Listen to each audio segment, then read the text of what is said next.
The misconception of relativistic mass is that as a body approaches the speed of light, its relativistic mass increases. The equation to blame for that is this equation over here.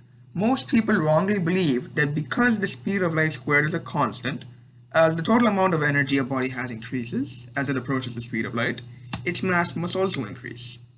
So where do people go wrong? The truth is they are unaware of the true relationship between energy and mass, which is E squared is equal to mc squared whole squared plus pc whole squared. Now P in this equation is momentum, which is mass times velocity. And it's obvious that when the velocity of a body is equal to 0, its momentum must also be equal to 0. If we plug in this new value of momentum into our long equation from before, well, this entire term here cancels out to 0. And if we take the square root of both sides, we get our good old equation E equals mc squared.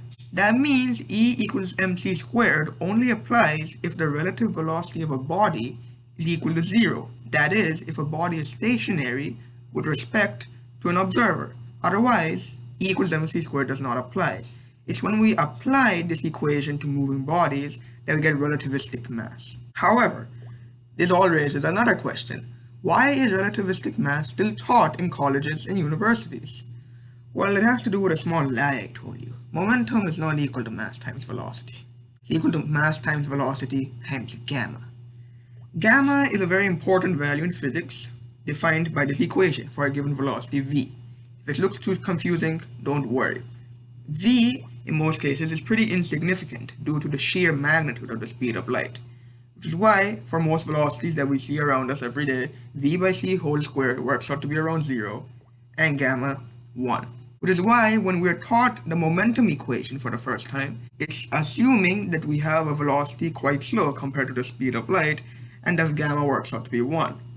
It's because we don't do calculations involving near-light velocities when we're first taught about momentum. However, college and university students are expected to do those calculations. So professors were worried that their students would be confused if they were taught a new equation for momentum, since they'd been learning about the concept for so many years. So they came up with a concept called relativistic mass, which was just a body's actual mass times gamma. The important thing to note is that relativistic mass is not a mass. They then plugged in relativistic mass into the actual momentum equation, creating an equation that looked like the equation we all learned from momentum. Now, this attempt to simplify advanced physics for college students actually confused a lot of other people. So if you're one of them, don't worry, just remember, there's only one mass. Thank you for watching.